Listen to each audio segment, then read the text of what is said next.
Okay, let's get started. I think people will still be coming in, but we'll get rolling. So welcome to the first ever public gathering of the Institute for Political Innovation. It's always exciting to have firsts, especially with good reason. I mean, really what a worthy reason to be talking today. The passage of Alaska Ballot Measure 2, which includes Final Four voting, the combination of open top four primaries and ranked choice voting, which is near and dear to our heart here at IPI. I am Solomon Lieberman. I am the interim executive director of IPI. Really excited to be here in a founding capacity. Also very excited in our process to find a long-term full-time ED. So if this conversation makes you excited and you have no people, please find the job description on our website. We are really excited to be growing and adding to our group.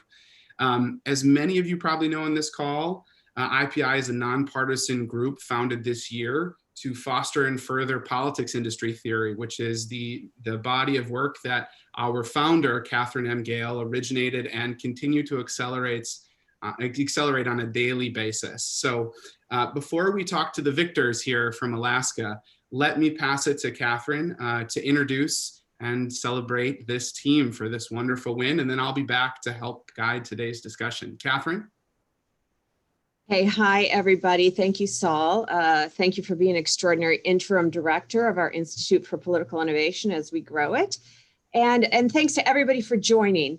In particular, I am directing my attention to the Zoom box on my screen that shows me Scott Kendall, who is the campaign counsel for the the victorious Yes on 2 effort in Alaska.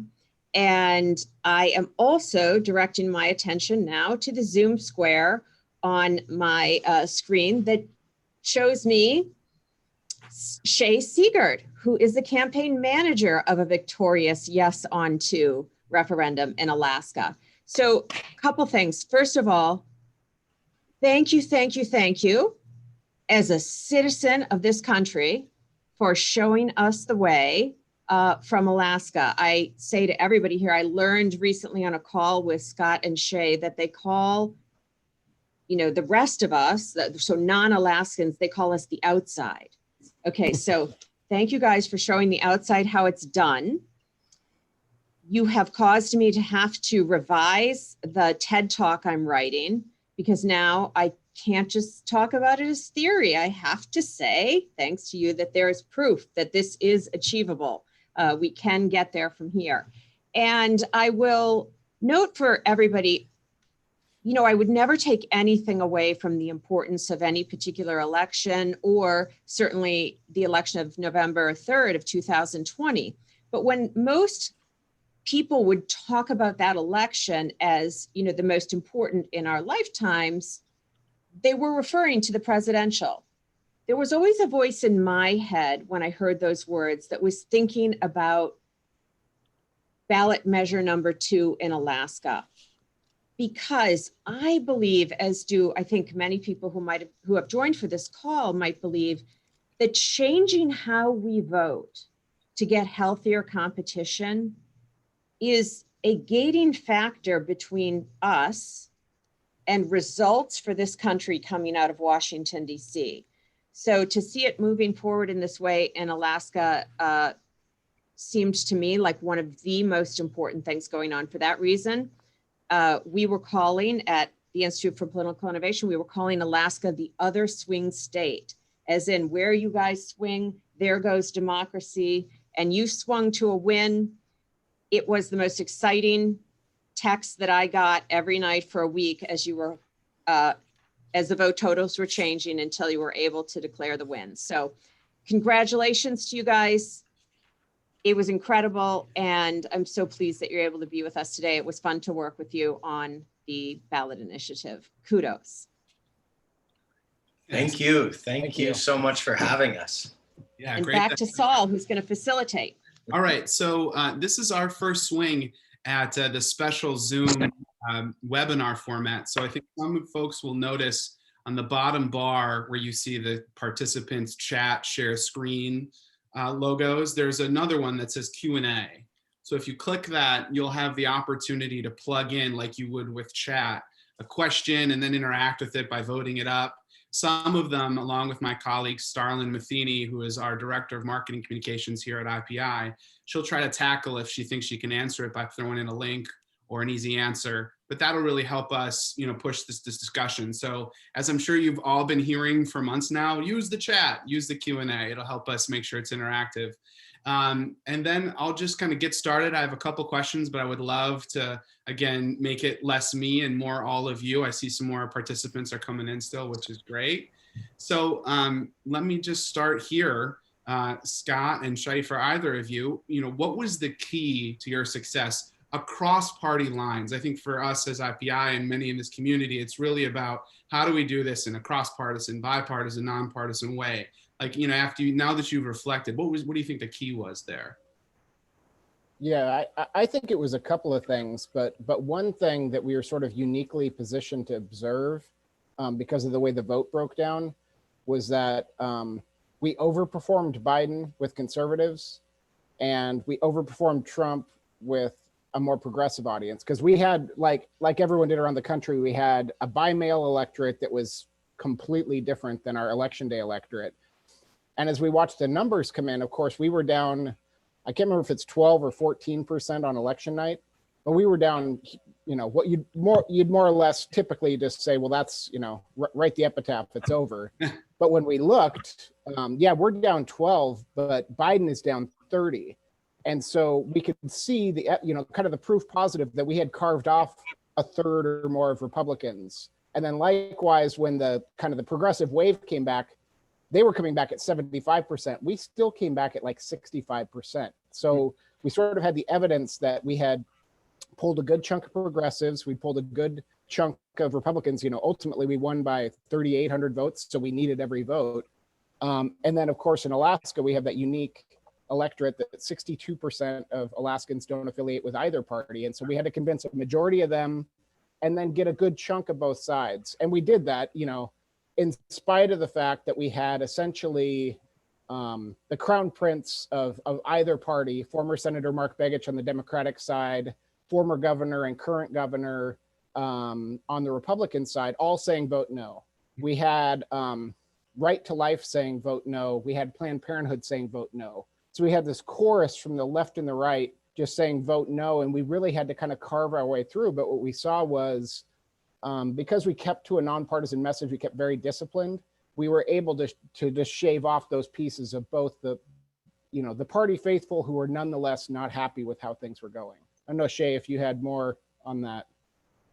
I think just the final point of making sure that we not only kept to a nonpartisan message, but we had a completely bipartisan, tripartisan, nonpartisan team from the get-go. And so it made it really easy to say, every page that you flip back in this book of election reform is a different party or two parties coming together or two parties coming together to oppose or support, And so when you have something like that, I think that this day and age and right now and this timing, we had a product that was selling and is selling because things are so divisive. And when you show people or talk to people about this is maybe a solution, and you don't try and sell them a silver bullet, then people are open to it. And I think we really saw that on election day, like Scott said, or the weeks after election day. Shea, let's come back to that messaging, because it's, I think a lot of people here are really curious how you present that effectively. Going back, Scott, to your point about being able to shave off more of one block than Biden did, and then the vice versa, more of the other block that Trump did. Was that your expectation? Was that part of that strategy that was fulfilled, or did it surprise you? It was our strategy all the way. We did, I won't say we were surprised, but for the majority of the time we had opposition, it came distinctly from the right. It was Club for Growth. It was Americans for Prosperity. Those were the guys pumping the money in. The primary vote no group was run by Republicans, but then they came in late with robocalls from Senator Begich, mailers from Planned Parenthood. So they hit us on the left where absent that kind of late attack on the left, we probably would have gotten something more like 56, 57%. I mean, we're happy we landed where we landed. It was kind of always our plan.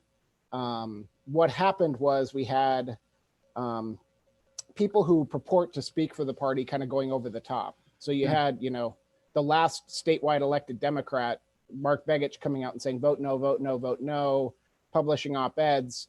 And nevertheless, we had to tell people, who are loyal to him, who voted for him, who liked him. He, for whatever reasons he's doing that, he's doing it for his own reasons. Look at the reform. And so, what's encouraging about that as we turn towards implementation is we know that our well of support is far deeper than, 50.55% that we got in the vote, because we know there's a lot of people who are just confused. At the end of the day, if Mark Begich or Planned Parenthood says vote no, they will, even if they don't understand the reform. And when we, what we saw as we did our education campaign is when we explained it to folks, we had support more like in the 60-65% range. It was only kind of the late attacks that took us down. So I think, we're in a really nice position for the implementation phase. Yeah, and that on the other side of the coast, where a similar campaign in Massachusetts not successful, but we've all seen similar data that when people are educated about the bones of the reform, they are inclined to vote for it. So it definitely speaks to what we have in front of us for 21 for more of this work. How can we get better at educating? And then, back to you, Shea, how do we get better at messaging? You talked about your ability to not only message across. You said I've never heard tripartisan before, and I'm guessing that it's been used a lot, and I've just missed the boat somehow. So thank you for that today. But what just tactically, maybe other key messages that resonated? Can you talk about how you crafted that and how you're able to send that across Alaska to success? Yeah, I think one thing that our message from the get-go, the one thing that never changed throughout was, these reforms are going to give you more choice, more voice, and more power in your votes, and we're going to take that back. Alaska is an interesting place because we actually had open primaries longer than we've had closed primaries. And because of the Jones case in California, we switched to a closed primary system, or semi-closed, about 20 years ago. And so a lot of folks really, it resonated with them to see the open primaries on there. Other folks, it was the dark money portion, and some other folks, it was RCB.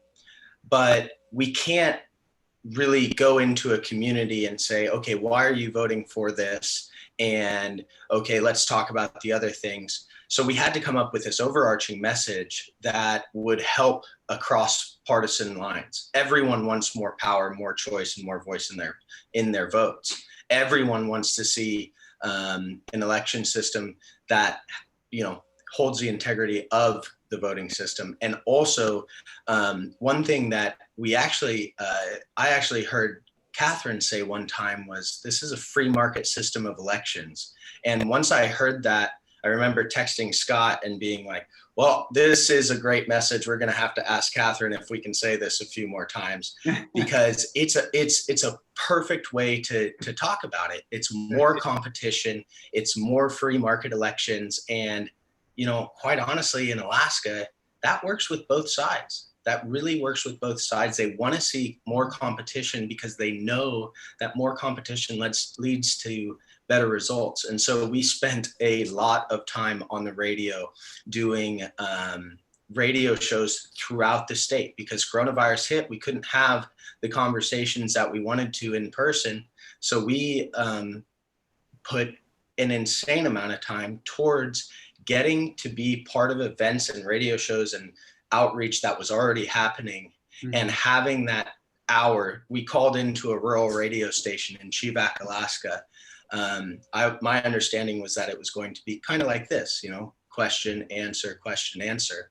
And we had one of our supporters from that region call in with me, and we got on and they said, okay, it's time for you to speak.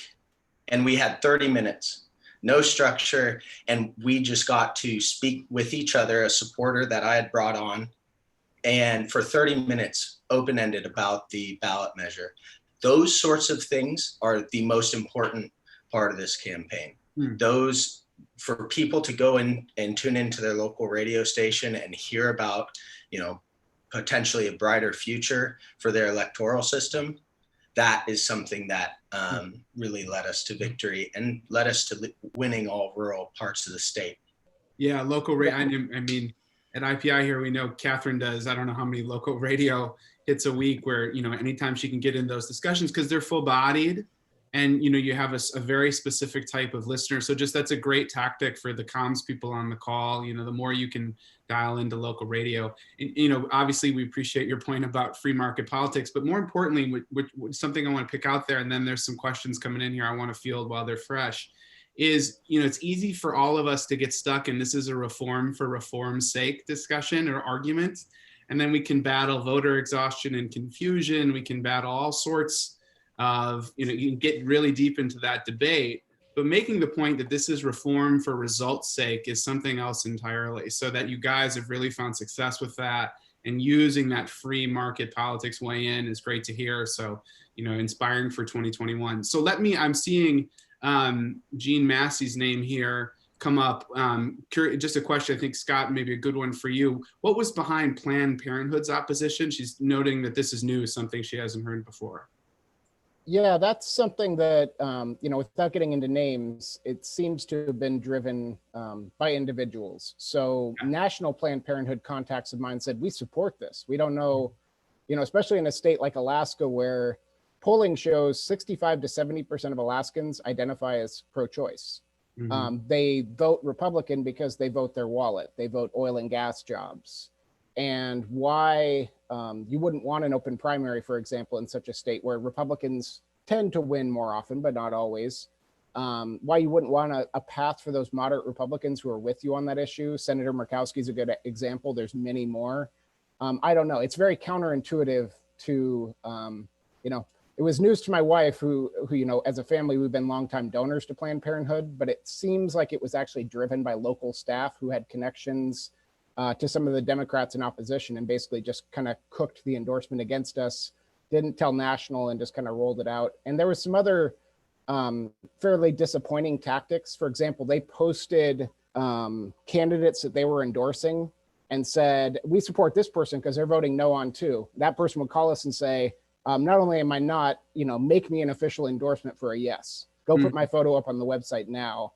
So it was personality driven. I as a very strong pro-choice Republican myself, I can't, tactically, it doesn't make any sense on the issue. So it was personalities. But a helpful reminder that, and also to your point, that there are other groups who you would think would be inclined one way, went the other. So if you're taking these local routes, don't assume that these satellites of larger organizations are going to follow in this monolithic way, and that they're going to be, have the conversation at the least. And then again, don't be surprised if something else happens. I'm seeing also here, John Sobrata, our friend from California. Question is, do you think the resistance from the right was because Alaska is a quote unquote safe Republican state? In a safe Democratic state like California, is the resistance likely to be from the left, progressives, because they will worry about changing the status quo? So sort of a competitive, yeah. I think whoever tends to be in power, they're not incentivized to make elections more competitive, which there's no doubt this does. Seats that were Republican could potentially go to an independent when an independent has a path. You're not going to take a conservative district and flip it liberal or vice versa, but I think they saw it as making it more competitive. But what really seemed as the demarcation line for them, I had, long sit downs with the chair of the Democratic Party, long sit downs with the chair of the Republican Party, long sit downs with Planned Parenthood for that matter, as we went through this process to try to find the common ground. And, in a nutshell, what it came down to for the Republican Party wasn't even the ranked choice voting. It was, if you take away the closed primary, you take away our ability to force officials to be accountable to us first and foremost. And that's what they wanted. Yeah. So they're not making the argument to you, this is our gatekeeping right? Because if the origination of it was more about gatekeeping and keeping some sanity, to them, it's more about accountability to their own coalition. That's what they're arguing, huh? Okay, yeah. That's pretty transparent. Okay, there's a question here about single subject, but I first want to just, because I think, it's important just to frame the larger discussion from Rachel Rappaport here. And again, a congratulations from Rachel. what arguments were made against ballot measure 2 by its opposers, and how did your campaign address these? So you mentioned, the kind of the Republican leadership, how they responded, but what were the big defeaters that you had to confront?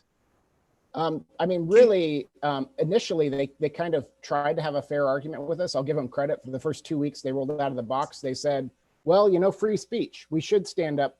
We should stand against campaign transparency. And, we don't want independents and Democrats being able to vote for Lisa Murkowski in a primary. We don't want that. And that was where they started. And then they realized the public was shaking their heads at them. And then it was sort of no holds barred misinformation. If we said these reforms would drive up turnout, they said it would drive it down. If we said reforms like these will help minorities, people of color and women get elected, they said the opposite.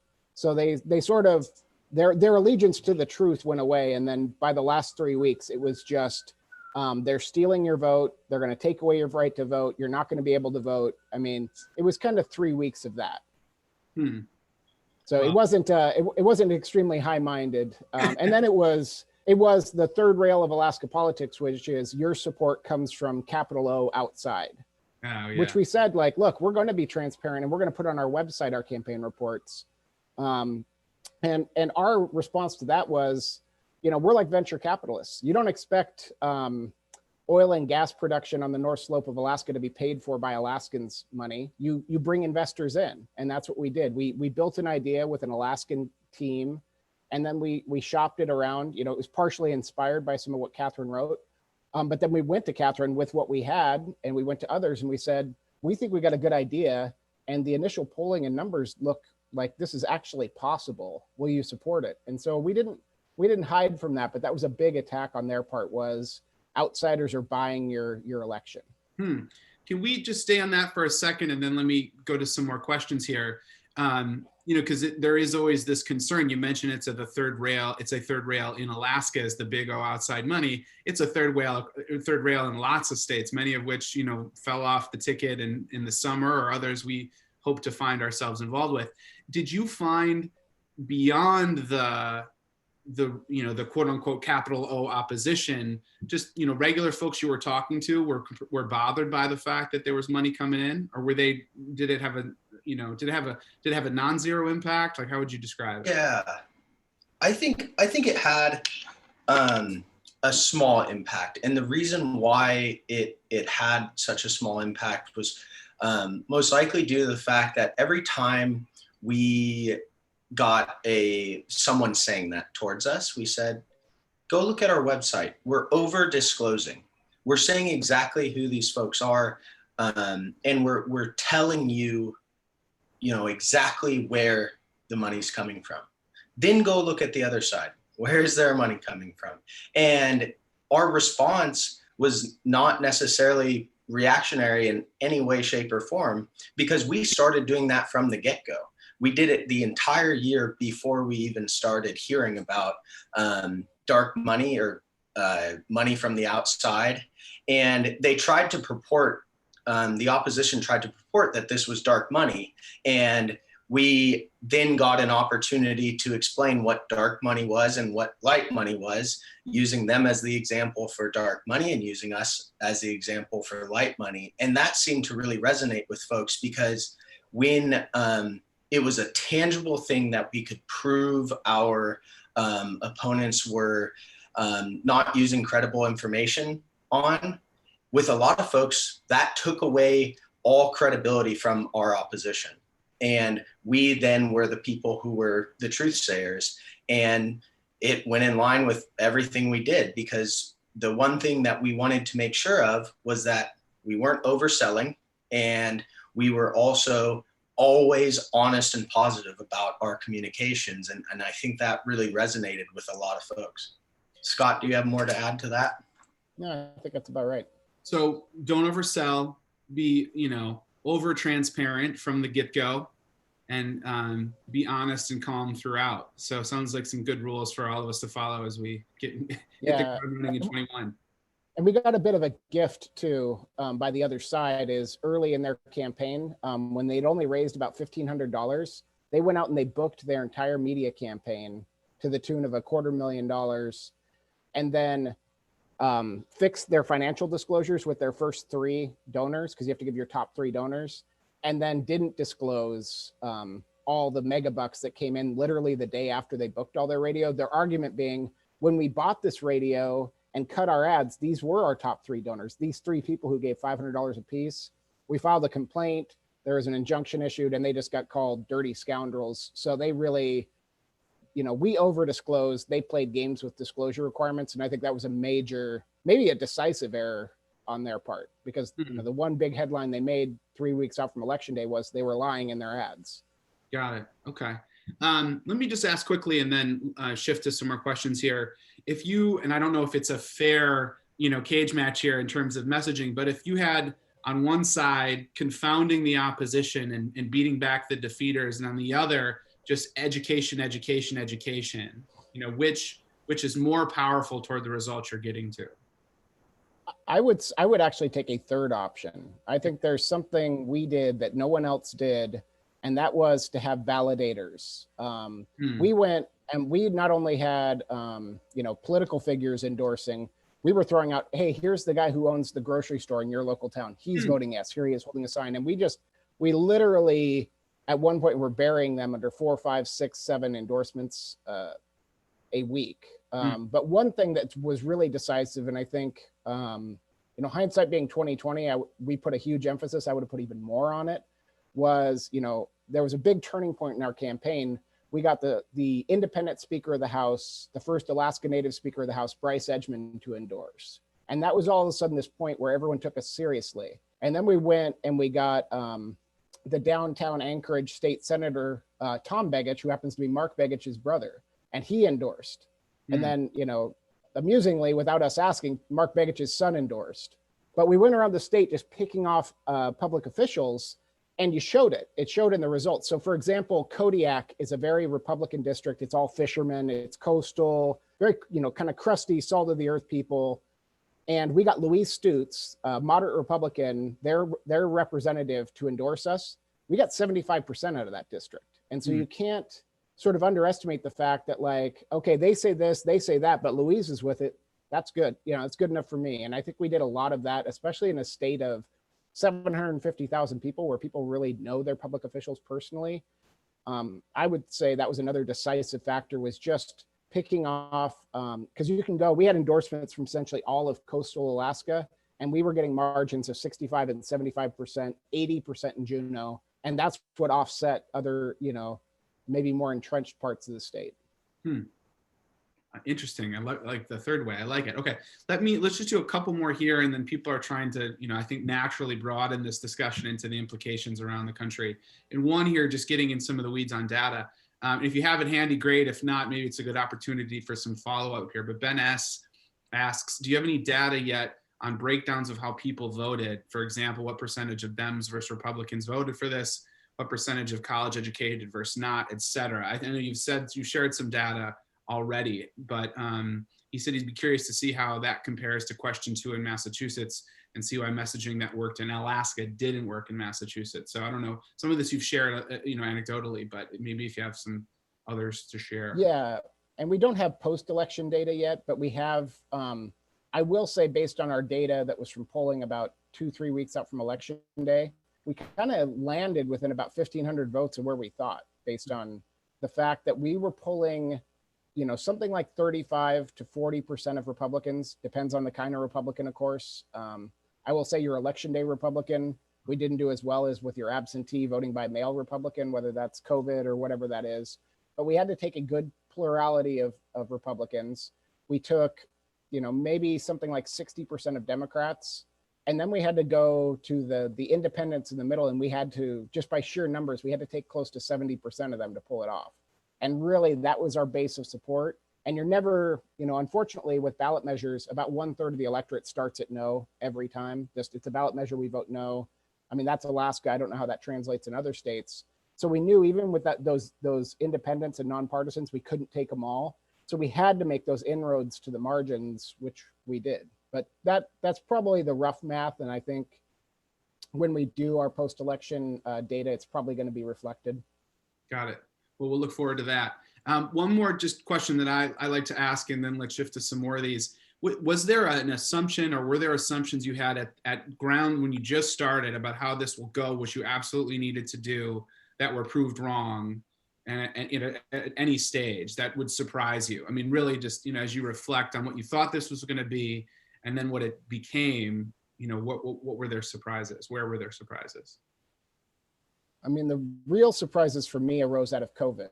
We had a really incredible plan where we were going to actually start in rural Alaska, travel completely through rural Alaska over the course of a month and a half, then kind of move inwards to the road system.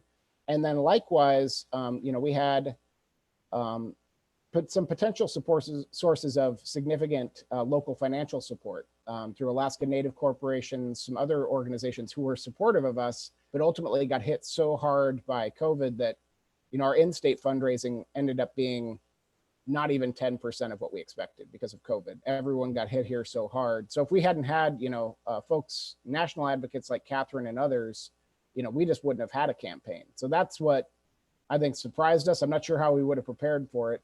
We were kind of ready to start our fundraising and travel literally the 1st of April. And obviously by that point, no one was traveling anywhere. Well, Shea, do you have other anecdotes? I think the one thing for me was coming into this and talking to, national partners, people from Maine, especially, was the big caution that was given was, don't make this partisan. They're going to try and make this partisan at every turn. Don't make it partisan. And what I was surprised about was, I thought that was going to be very, very, very hard to keep this a nonpartisan through and through. And I don't know if it's by luck or if it's by Scott and my strategy, but we really quite easily kept it nonpartisan and naturally nonpartisan. And I think that turning point, a few of our supporters in state who are political strategists as well, said that the turning point for them was the same as it was for me when we were starting to get these organic support pieces in the newspaper, where it wasn't outreach from the campaign, something the campaign said, this person saw and said, yes, that is a future I want to see, and I'm going to write about it in the newspaper. And this is something that I've been feeling for, years on end. And so really being able to tap into that organic support by what we were saying and what we were communicating from top to bottom was quite, that was a big surprise to me, because I came into this thinking, this is going to be pretty tough to keep this nonpartisan, because both Scott and I have run nonpartisan independent candidates before, and successful ones. And sometimes you kind of just say, okay, well, we'll go partisan on this issue, but we won't on this issue. And we're going to try and keep on steering our ship nonpartisan. It seemed so natural with this particular campaign. And that was a surprise to me. Yeah, I think our single best argument, easiest argument that they didn't have an answer for was, do you like the way things work now? We would leave that with them, and that would be our closing argument at every debate. And they would have to concede it's horrible, but we hypothesize that this might make it worse. Like no one could, with 65-70% of the world, of the country, and our state thinking we're on the wrong track, no one thinks we're doing it right. So yeah. I think that was the sentiment we tapped into more than anything, because election reform, campaign finance, they're not sexy subjects. You're not getting a tax break. You're not getting a shiny thing. You're getting more choices. But just telling people, do you feel like it's broken? You're right, it is. I think they felt heard, and they kind of stood up. Really, probably that was the message that won the race. Yeah. Well, I can think of 49 other states where that's a good leave behind. So we'll take heed there. Let's shift a little. Perry had an early question here, Perry Wag. I'm not sure about this. Let's make sure we have the information right here. So Florida is a single subject state for ballot measures. I see Scott nodding. And my understanding is Alaska is 2. How did you get around that issue with the package of reforms? Is that correct? We are a single subject state. So we have a single subject clause for the non-lawyers. That just means any piece of legislation has to you can't say, hey, we're doing election reform, and by the way, we're going to send everyone a $2,000 check if this passes. That's an example, and that's actually literally almost a real example from Alaska. There was a nonpartisan public financing of campaigns. They were going to put an extra tax on the oil companies to publicly finance campaigns, and the kicker on that one was whatever money's left over, we're sending to every citizen in a check. And our state Supreme Court said, hold on a second, that's log rolling. And log rolling is this term for putting something super popular and then hiding other things under it, and they're unrelated. Yeah. In Alaska, we've got, and I don't know exactly the terms of Florida's single subject rule, but in Alaska, we've got a single subject rule, but that's for all purposes. That's on our legislature and the co-equal power to legislate that people have through the initiative. And so what we had was a trail of case law where the legislature had, kind of pushed the outer edge of what's a single subject and really kind of created an environment where we could draft this thing around the single concept of election reform. Everything about this ballot measure was in one title in the Alaska statutes, and we were able to connect them saying, an open primary with top 4 doesn't solve the problem, because if you have someone win with 30% with a plurality, you got the same problems. And RCV doesn't work without the top 4 primary, because if you only got the 2 party choices, you're not ranking anything. And then the campaign finance dark money provisions, we said, look, in a post-party world where you might have 2 Ds on the ballot, you might have 2 Rs, you might have no Ds or Rs on the ballot, the information that people get is going to be critically important. And so what we want to say is, in real time, people will know who's spending money to influence their vote. And when we packaged them up that way, thankfully, it was rejected by the Attorney General. We won in Superior Court. We gathered our signatures. They took us to the state Supreme Court, and we won a 5-0 decision at state Supreme Court. So if there's a angle in Florida, I'm happy to assist. But we not only won, but I think we won pretty decisively. It didn't appear to me as an attorney to be a real close call. Good. Well, I've heard there've been some chatter about the single subject approach, not beyond. So I'd be curious if there's more conversations to be had, getting more in the legal weeds there. So let's shift to sort of implementation and next steps. But before that, I just let's not get too deep into the weeds here, because the last thing we want to do is start talking about recounts and audits. I think all of us have had our fill of that discussion, depending, I guess, on what side of the divide you're on. But there is a call to conduct an audit on 2 from the Lieutenant Governor. Is that right, Scott? Can you just quickly describe what's going on there, what to expect, and then let's move on to more discussion. Yeah, there's a couple things going on there. So first, when I was chief of staff to Governor Walker, we had 30-year-old voting equipment. So we bought all new equipment, and this year's primary and general election were the first time this equipment was used. We've got our fair share of folks who are kind of in the QAnon world, who are like, they like these results, they don't like those results. So something must have happened in the computer. I mean, the thing they don't realize is our voting system is not in any way connected to the internet. Never at any time. We have what's called the sneaker net, where you take the tape off the machine and you run it and you read it off the phone and you mail the tape. Nothing ever connects to the internet with respect to results. But the Lieutenant Governor, and they've been in contact with us, so I'll give them credit. They reached out and said, we're getting several earfuls, and we do our usual audits, which is they pick random precincts and they test them, they hand count them against the results, make sure the machines are working, and they're doing that as normal. But they said, if we're getting hundreds of people a day attacking this, we need to audit them statewide. It's easiest to audit a yes/no question rather than the presidential, because then you got to sort things into 7 piles. And so they said, we're going to use ballot measure 2 because, it was the quote unquote most controversial. But they said, rest assured, you're getting certified on Tuesday, which means tomorrow.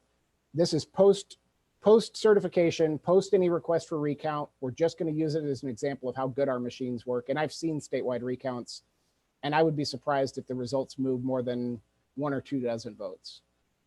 Got it. Okay. Thank you for that, Scott. Helpful context. So we have a question here about implementation. So, once we're through this next round here, what's next for it, and how can we all be supportive? So we're going to stand up an educational foundation. We kind of see ourselves on a couple of tracks. On one track, we're going to have a lobbying campaign to keep the legislature from trying to fool with it, even though it's protected by the Constitution. And we're also going to have a legal defense fund. So that's one track, because we just know that, we're going to get sued. The effective date, I think, is the end of February. So we'd assume within a week or two of that, someone's filing their lawsuit.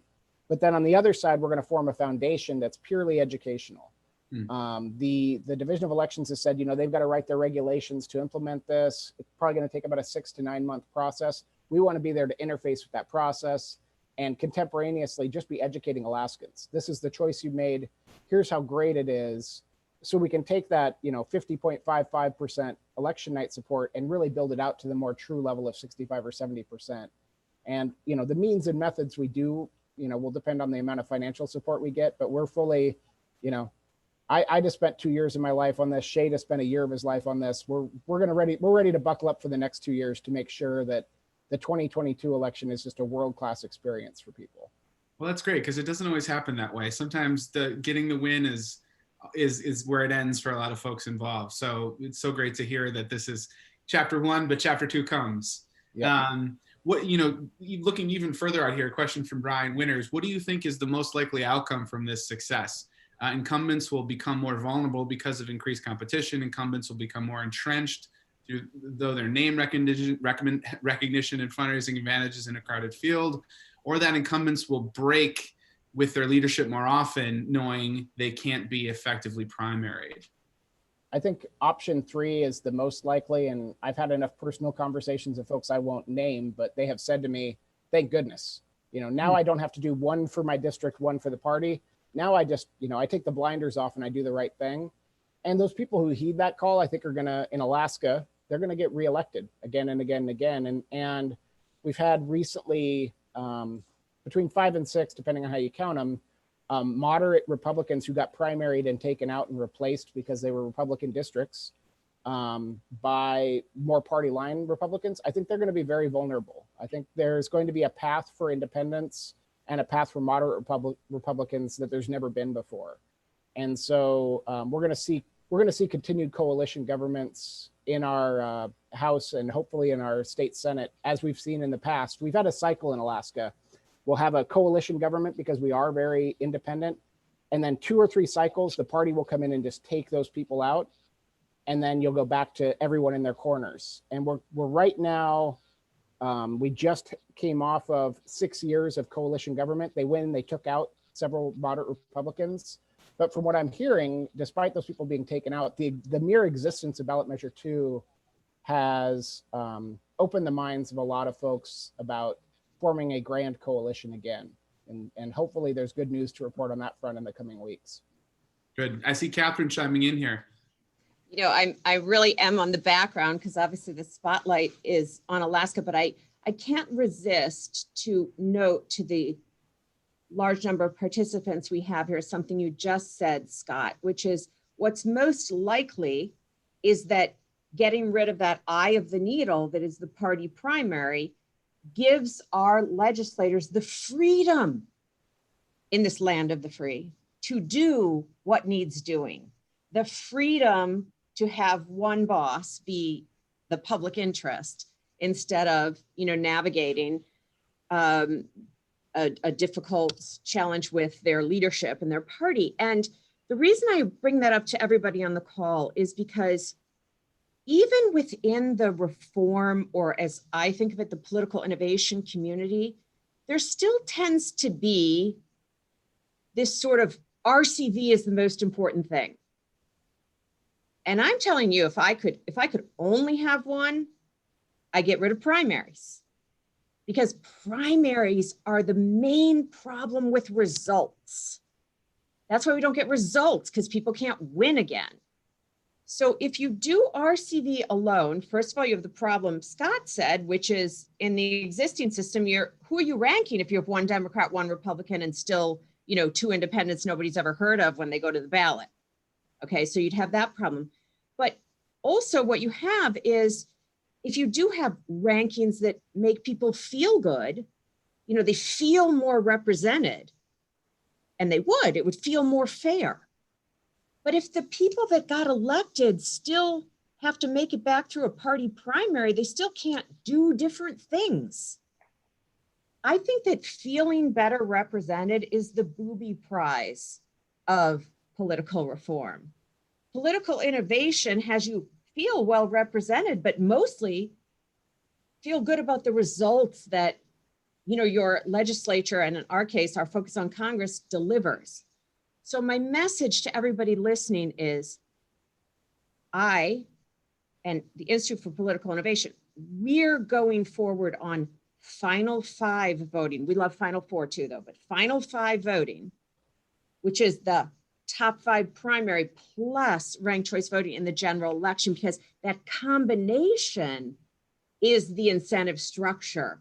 And that will contribute to what, you know, the kind of different behavior you're talking about. So that's what I encourage everybody to do. It also makes it less partisan when you put them together. Sorry, I'm going back on background. No, I'm giving you a thumbs up and a +1.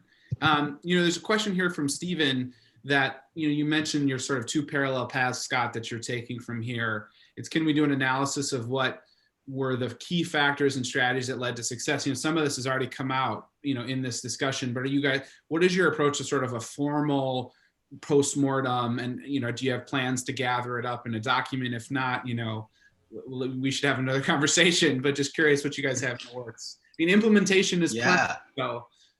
Yeah, I'm working with a few stakeholders in state, particularly to provide a post-election analysis and look at kind of where we won and why we won there, and what we could have done different in the districts that we didn't win. The thing about this is that Alaska, really unlike any other state, has, first of all, we have the most diversity in the whole United States by far. But it spans deeper than that. And one area it does is when you look at, you know, an Aktuvic Pass versus Cake, Alaska, those are 2 completely separate places that are, you know, essentially the distance of Chicago, Illinois to El Paso, Texas from each other. You know, they are super, super far from each other, and looking at, you know, what we could have done different in Cake versus what we could have done different in an Aktuvic Pass is going to be kind of a more in-depth way of showing it, and looking at Alaska in particular, what certain things worked across all the state versus what worked, you know, here, there, didn't work so well here. Because once you find, I think my line of thinking is once you find that broad-based strategy for the whole state, and something that all people are really moving towards, then you have, you know, the revolution that we got. And so that's what I'm looking at, and want to toss it back over to Scott for a follow-up. Yeah, I agree with all that, and I think we'll have some better ideas as we go through things. You know, the biggest liability was something we never quite diffused, which was just, you know, get the parties to some degree to stand down, get them to realize, you know, you're hurting yourselves with some of your own supporters.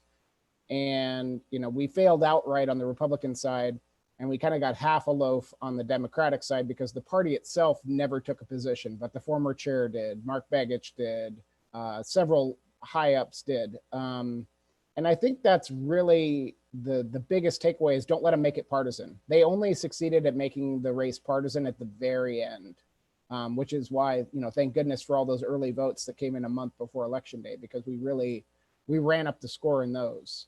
But just resisting that, because, you know, you're going to go to a Democratic group or a left-leaning group, and they're going to want you to make the case to them that's better for their side.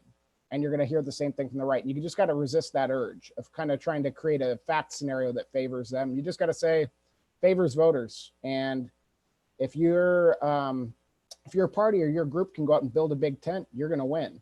And if you focus narrowly on your base, you're going to lose.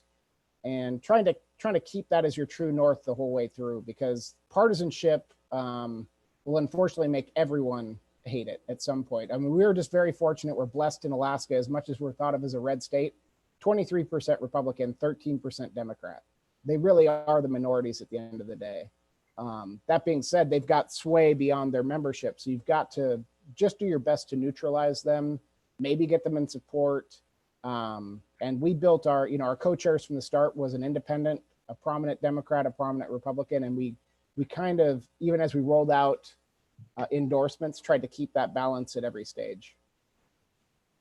You mentioned validators. I just want to pick up on that thread and then connect it to the work to come, which is, these parallel paths, doing a postmortem and figuring out, I'm sure lots of groups are going to be coming to you for, help on messaging and sculpting the approach.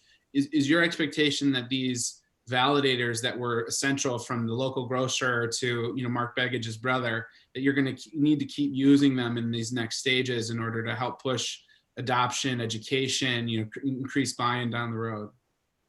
Yeah, absolutely. And another thing we're doing, and I'll give credit, former Senator John Coghill, conservative Republican, came out as a no vote, but since election days reached out to me and said, well, these are the rules. Can you and I work together in order to make sure that whatever you've just done is successful?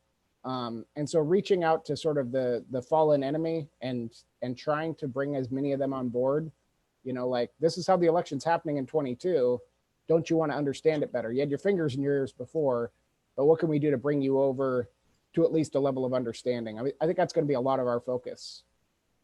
And I think that you pinged something there for me, Scott, and it's something I've said multiple times to our team in state, volunteers, supporters, endorsers, everyone, is that I think the most important message is the one that we've been carrying out ever since we got the unofficial results, is that message is not spiking the football on this, not saying, neener, opposition, you lost, but saying, hey, let's look at these together, because we, like it or not, this is what the voters chose, and you may have been against it, but maybe you needed more time with it.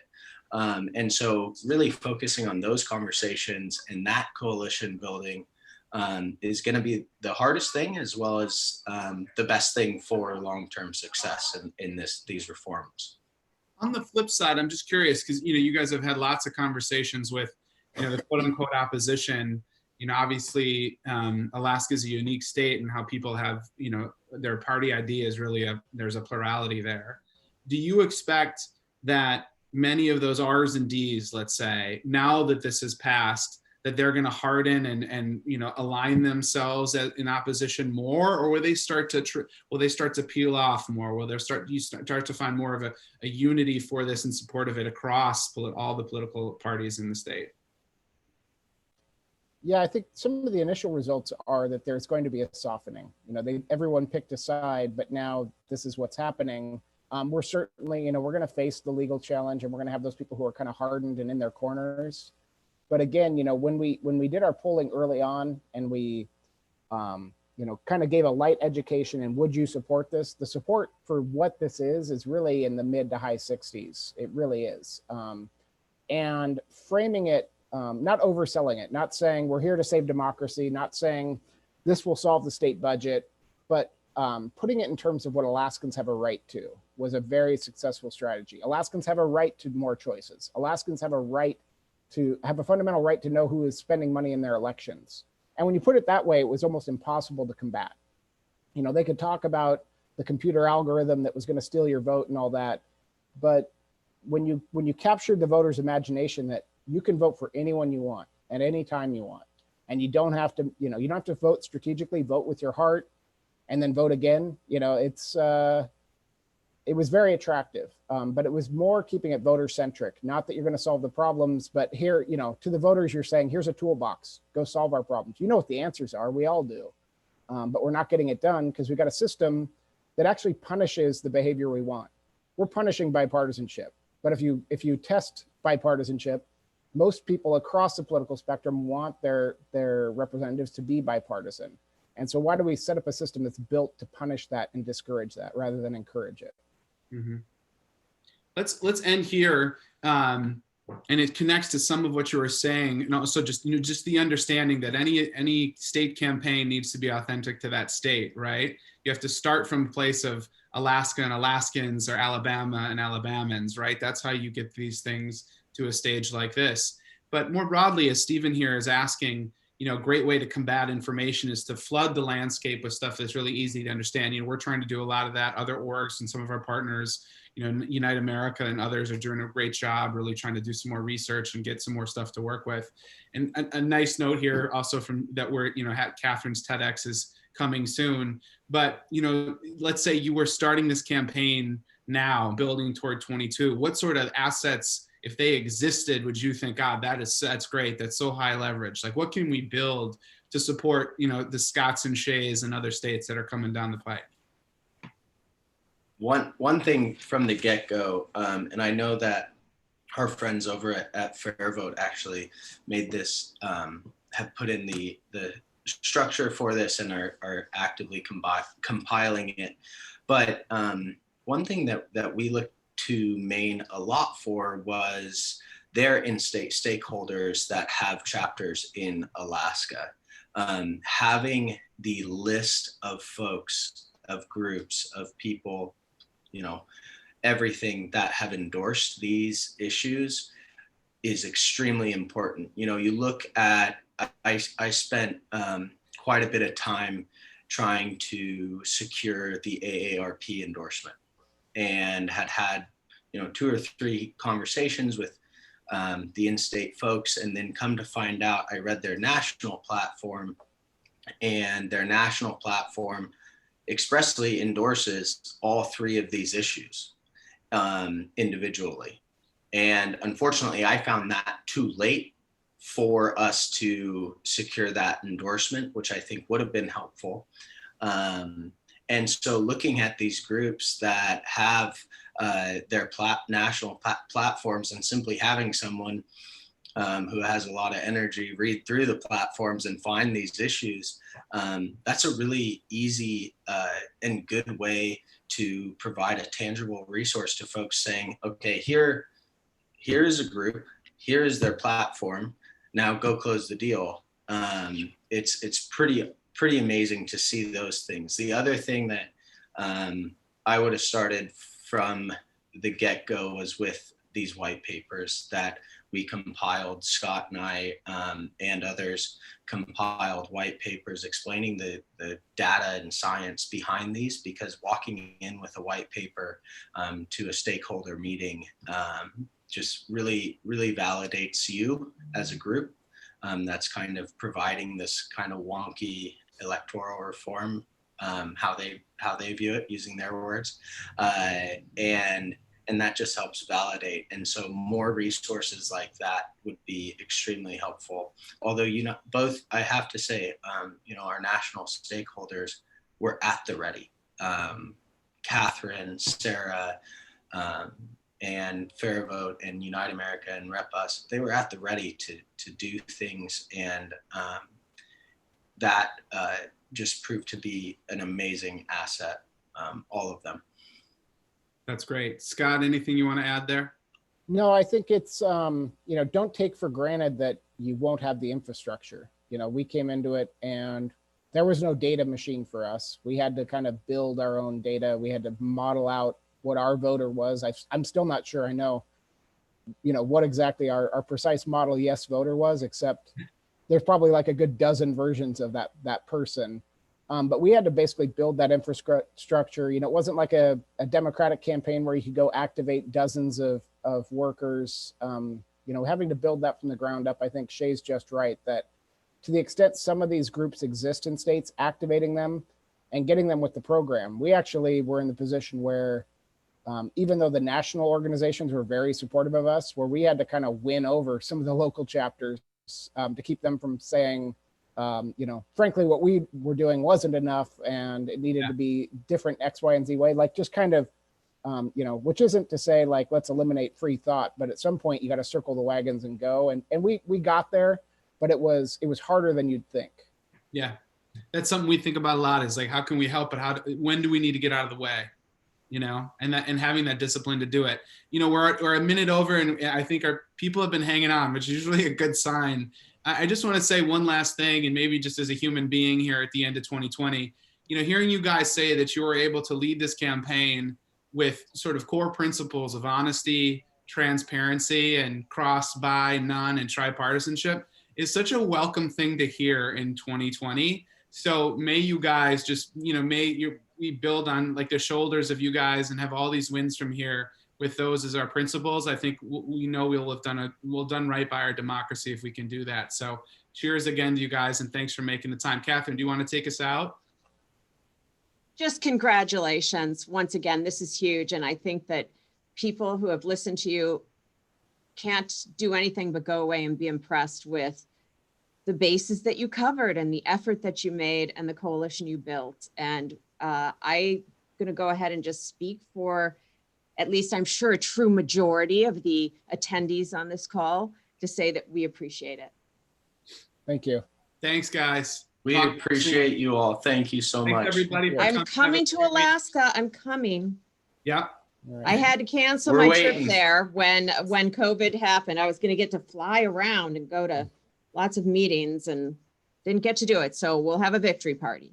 And anyone who wants, who's charting their own way forward on election reform, I know I speak for myself and probably Shea, like we're a resource. We've been to war and back, and we're ready to share, whatever constructive help we can. Because, speaking for myself, I'm just a true believer. We ran a campaign on a high-minded principle, never lied in a single ad, never lied in a debate, and somehow came through. And it was pretty inspiring kind of now that we've had time to look back. And so, if the Dakotas want to do it, if Minnesota wants to do it, if Florida wants to do it, consider us at your disposal.